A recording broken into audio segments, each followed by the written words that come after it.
इदम श्री सद्गुरुवे नमः। जन्म शताब्दी पुस्तक माला 81 डे 3। देवताओं के वरदान सत प्रवृत्तियां।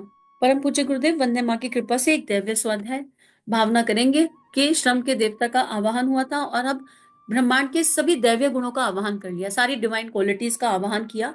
परम पूज्य गुरुदेव वंदे मां की शरण में हमें नहीं पता, पर हमने आकाश की ओर आंख बंद करके देखा, अपने अंतःकरण में देखा और सारी देव शक्तियों का आवाहन किया, सारे दैवीय गुणों का आवाहन किया। हे परम पूज्य गुरुदेव, हे माँ, जो भी दैवीय गुण इस देह में आवश्यक लगते हैं आपको, वो उनकी स्थापना कर दीजिए, ताकि ये देह आपका यंत्र बन सके, हम सब आपका युग निर्माणी बनकर दैवीय काम कर सके। ऐसी एक दिव्य भावना और जप। अब परम पूज्य गुरुदेव ने कल बहुत डिटेल में हमें समझाया और बताया कि क्या करने योग्य है और क्या करने योग्य नहीं है, और कैसे समाज के साथ तालमेल बिठा के चलना है, और कैसे इंडिविजुअल पर्सनालिटी जब बनती है तो वो समाज को अपने आप कंट्रीब्यूट करती है, और किस तरह समाज हमें कंट्रीब्यूट कर रहा है। इंडिविजुअल पर्सनालिटी भी बन रही है, अगर हम कोई शिक्षा या विद्या हासिल कर रहे हैं तो उसमें समाज का पूरा योगदान है।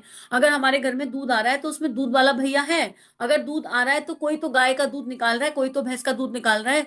तो हम लोग एक वो प्राणी है, हम लोग सोशल एनिमल हैं जो एक दूसरे के सहयोग के बिना आगे बढ़ ही नहीं सकते। तो अगर हम इंडिविजुअली भी कुछ साधनाएं कर रहे हैं तो हम ध्यान से देखेंगे तो उन साधनाओं में बहुत लोग हैं। मान लीजिए आप गायत्री जप कर रहे हैं, आपने अनुष्ठान लिया है कि हम गायत्री जप करेंगे, रोज 27 माला करेंगे, तो आप किसी आसन पर बैठे हैं, उस आसन को भी तो किसी ने बनाया है। जिस घर में आप बैठे हैं उस घर में भी तो लेबर लगी है, उस घर को लेबर ने बनाया है। जो माला आप लेकर बैठे हैं वो कहीं तो मैन्युफैक्चर हुई है। आपके आगे जो भगवान की मूर्ति रखी है उसे भी तो किसी ने बनाया है। इन सबके सहयोग से ही तो जीवन आगे बढ़ना है, तो इनडायरेक्टली तो बहुत लोगों का सहयोग हो गया। ऐसे ही हमें समाज का सहयोग करना है, क्योंकि हम समाज के सहयोग के बिना आगे बढ़ नहीं पा रहे। अब गुरुदेव इसी में कह रहे हैं कि देवता का अनुदान देना है, देवता का अनुदान प्रस्तुत करना है, तो कहीं भी जाओ वहां कुछ लेकर के जाओ। लेकिन अगर आप कौन ही हम खाली हाथ आ गए तो बताओ कौन खाली हाथ जाकर कौन काम करेगा? कोई पंडित हमारी पत्री देख देगा? गुरुदेव हमें हंसते खेलते एक बात ये समझा रहे थे कि हम जो है देने जाते ही नहीं, हम लेने जाते हैं। हमारे ना लेने का संस्कार इतना प्रबल हो गया। और सॉरी टू से, इंडिया में तो फ्री की एनर्जी बहुत है। फ्री का धनिया फ्री की मिर्ची से ऊपर नहीं उठे अभी तक। अभी तक चाहिए, और सेल पे भी डिस्काउंट चाहिए, कहीं सेल लग रही हो तो डिस्काउंट चाहिए। और सेल के नाम पर सामने वाला कई बार लूट कर ले जाता है। सेल के नाम पर 200 की चीज 250 में देगा, पर दिमाग में सेल शब्द इतना ज्यादा घुस गया कि सेल लगे तो चले जाएं, ये नहीं देखेंगे कि हमारे पास ऑलरेडी कितना है। तो जब तक हमारी ये लेने की वृत्ति रहने वाली है, जब तक हम ये फ्री की एनर्जी पर चलने वाले ना, फ्री में मिल रहा है तो मजा आएगा, 1+1 फ्री। 1+1 कुछ होता नहीं है इस दुनिया में। 1+1 पे भगवान जरूर होते हैं कि राम जी को प्यार करो तो लक्ष्मण जी 1+1, राम जी को प्यार करो तो सीता जी 1+1, राम जी को प्यार किया तो हनुमान जी पीछे पीछे। भगवान के खेल में तो 1+1 है, संसार में कहीं 1+1 का ऑफर है नहीं। और अगर हम उन 1+1 फ्री वाले ऑफर पर जा रहे हैं, और आजकल तो मॉल्स ऐसे ऑफर निकालते हैं, बाय 2 गेट 5 फ्री। हाँ तो जी बिल्कुल भगवान श्री कृष्ण को प्यार कीजिए और गेट 5 नहीं, गेट पूरा ब्रह्मांड फ्री मिल जाएगा। लेकिन संसार में ऐसा कुछ भी नहीं है। हर कोई अपना मुनाफा करने बैठा है भाई, हर कोई मुनाफा कमा रहा है। अकेले भगवान ऐसी शक्ति है, अकेले वो ईश्वर ऐसी शक्ति है जो कुछ कमाने नहीं बैठे, लुटाने बैठे हैं, जो अपने आप को लुटा रहे हैं। देख लीजिए, ठाकुर आए लुटा के चले गए, गुरुदेव आए लुटा के चले गए, स्वामी विवेकानंद आए कम उम्र जिए लुटाकर चले गए, भगत सिंह आए लुटाकर चले गए। कौन सा ऐसा भक्त है जिसने आया हो और लूट लिया हो? लूटा किस लोगों कितने हैं हमें पता है, लूटा किसने? आतंकवादियों ने लूट लिया है। लूटने वाले भी आए हैं, पर उन्हें हम याद करते हैं क्या? पर जो अपना सर्वस्व लुटा करके चले गए, हम उनको याद करते हैं। तो जब तक हम इस देवफ्री वाली वृत्ति पर हैं, जब तक हम समेटने वाली शक्ति वृत्ति पर है, बस जहां से जो मिल जाए वहां से वो ले लो, और फ्री में मिल रहा है तो कितना मजे की बात है, फिर तो आनंद आ गया। संभाल नहीं पाओगे लेके रख लो, संभाल नहीं पाओगे, जीना तो पड़ेगा ना, पचेगा ही नहीं, पच ही नहीं पाएगा। तो गुरुदेव यही कह रहे हैं कि देने वाला देवता होता है मित्रों, देने वाले को देवता कहते हैं। और देव पूजन के लिए आदमी को देने वाला व्यक्ति बनना पड़ता है, लेने वाला नहीं, लेने वाला नहीं। इसलिए गुरुदेव ने कहा था कि कुछ लाया करो, एक फूल ही लेकर आया करो, इससे देने का संस्कार बढ़ता है। देने का संस्कार बढ़ने के लिए कहते हैं कि किसी घर जाओ तो खाली हम हाथ मत जाओ। पर हम लोगों की अप्रोच क्या है? हमने इसको एक दकियानुसी अंधविश्वास बना दिया है कि खाली हाथ नहीं जा सकते।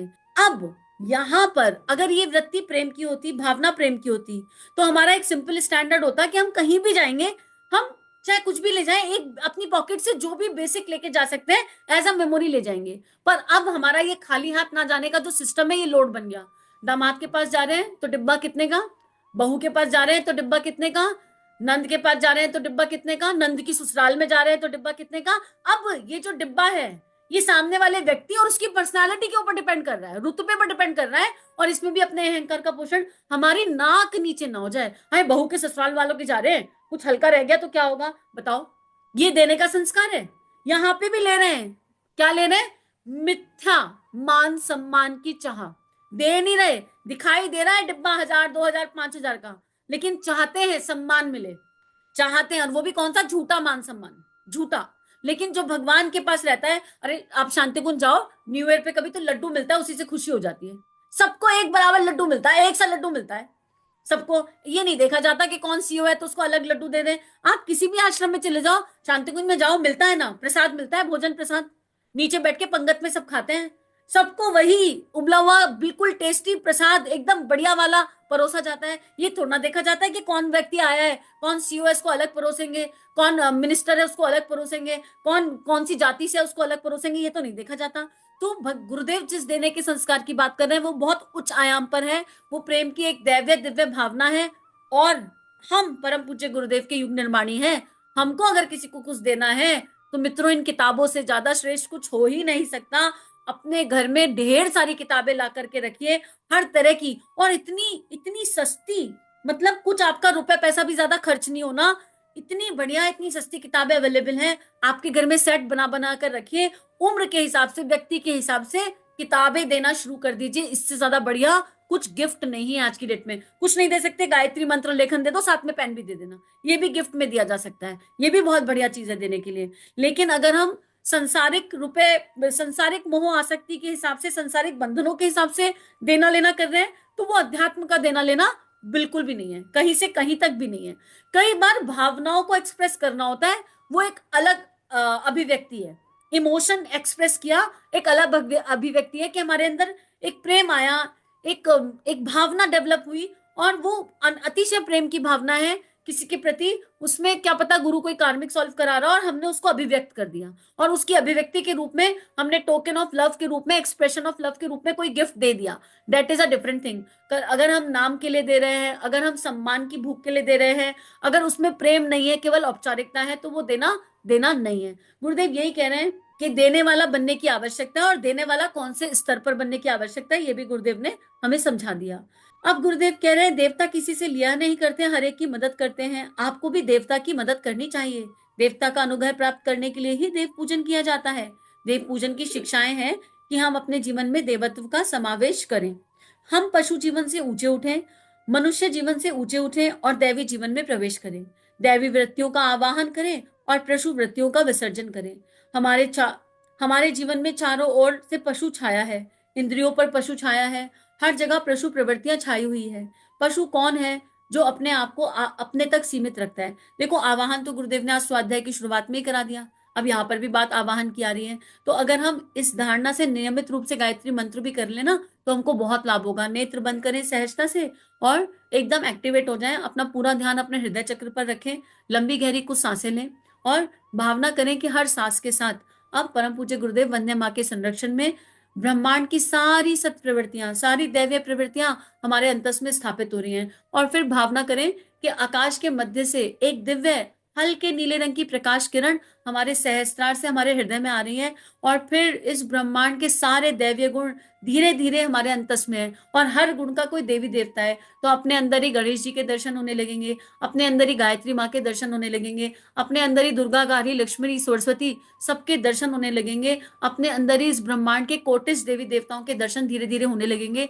इस भावना के साथ प्राणायाम करते हुए अगर 15 मिनट रोज जब भी कर लिया ना, लगातार 3 महीने, तो हम देखेंगे कि हमने इस देह रूपी मंदिर को, देह रूपी ग्लास को इतनी दिव्यता से भर लिया, जितनी भी दुष्प्रवृत्तियां हैं वो अपने आप निकलकर बह गई, जो भी पशु संस्कार थे वो अपने आप बहने लग जाएंगे। बस चिंतन पॉजिटिविटी पर करना है। हमें ये याद रखना है कि हमने देवताओं का आवाहन किया, देव शक्तियों का आवाहन किया। अब अगर दिन भर में कुछ ऐसा करेंगे जो ना करने योग्य है तो उनको कष्ट होगा। मान लीजिए आपने भारतीय संस्कृति के प्रतीक माँ सीता का आवाहन किया और अब आप सड़क पर कचरा कर रहे हैं, तो क्या माँ सीता को अंदर बैठी दुख नहीं होगा? क्या ये ध्यान रखने की जरूरत नहीं है कि ये सड़क भी मेरा घर है, हम इस सड़क पर कचरा नहीं कर सकते, हमको सड़क पर कूड़ा नहीं फेंकने की आवश्यकता। ऐसे धीरे धीरे धीरे धीरे हम अपने अंदर एक्सट्रीम परिवर्तन देखेंगे, पर ये फिर अनुभव की यात्रा हो जाती है। अब गुरुदेव हमें पशु जीवन से बाहर निकाल रहे हैं और गुरुदेव बता रहे हैं कि पशु जीवन क्या है, जो केवल मैं करता है। पशु में एक ही खराबी है, वो केवल अपने तक सीमित रहता है। इसको कहते हैं सेल्फ सेंटर्ड, अपना स्वार्थ, अपना उल्लू सीधा हो जाए, दुनिया जाए भाड़ में, अपना बस फायदा हो जाए, हमें किसी से कोई लेना देना नहीं है। इसको सेल्फ सेंटर्ड अप्रोच कहते हैं। अब गुरुदेव कह रहे हैं, अगर आपकी सोच अपने तक सीमित है, ना आप समाज के बारे में सोचते हैं, ना अपने वर्ग के बारे में सोचते हैं, ना देश के बारे में सोचते हैं, ना वृत्तियों की सोचते हैं, केवल आप अपने पेट की सोचते हैं और अपनों की सोचते हैं, इसलिए तो फिर आप पशु हैं और हम ऐसे पशु की निंदा करते हैं, हमें ऐसे पशु समझ में नहीं आते हैं। तो परम पूज्य गुरुदेव यहाँ बहुत क्रिस्टल क्लियर, बहुत एक्सट्रीमली क्रिस्टल क्लियर एग्जाम्पल दे रहे हैं। और अब ये कॉपी ना कोई हमारी जांच नहीं सकता, हमको खुद अपनी कॉपी यहाँ पर जांचने की आवश्यकता है। तो अब इसको यहीं पर विराम देते हैं, आगे समझेंगे कि अपनी इस कॉपी को जांचना कैसे और इसको ठीक कैसे करना है, क्या करना है कि ये चीज ठीक हो सके, ये समस्या का समाधान हो सके, कैसे अपनी इस सोच को बड़ा बनाए, कैसे सेल्फ सेंटर्ड अप्रोच से बाहर आए और परमार्थ की ओर की ऊर्जा को का आवाहन करें। ये हम ही को सोचना है। और आपको कोई आइडिया बॉक्स से आइडिया मिले, जब आप सोचेंगे तो आइडिया आएंगे, आइडिया बॉक्स से आइडिया आए तो उसको सबसे साझा कर दीजिए। आज का स्वाध्याय यहीं पर गुरु चरणों में। इदम श्री सद्गुरुवे नमः। इन भावनाओं का प्रचार प्रसार करने के लिए सभी को आभार। इदम श्री सद्गुरुवे नमः। चलो गुरुदेव के सपने सजाने की शपथ लें। युग दृष्टा युग ऋषि परम पूज्य गुरुदेव की लेखनी जन जन के जीवन को प्रभावित कर सकती है, जन जन का ट्रांसफॉर्मेशन कर सकती है, हर किसी को परमानेंट आनंद की तरफ ले जा सकती है। इस कार्य को करने में हमें आपका सहयोग चाहिए। अगर ये वीडियो आपको कंट्रीब्यूट करते हैं तो इन्हें विश्वव्यापी बनाने में हमारी सहायता कीजिए। चैनल को लाइक कीजिए, सब्सक्राइब कीजिए और शेयर कीजिए। इदम श्री सद्गुरुवे नमः।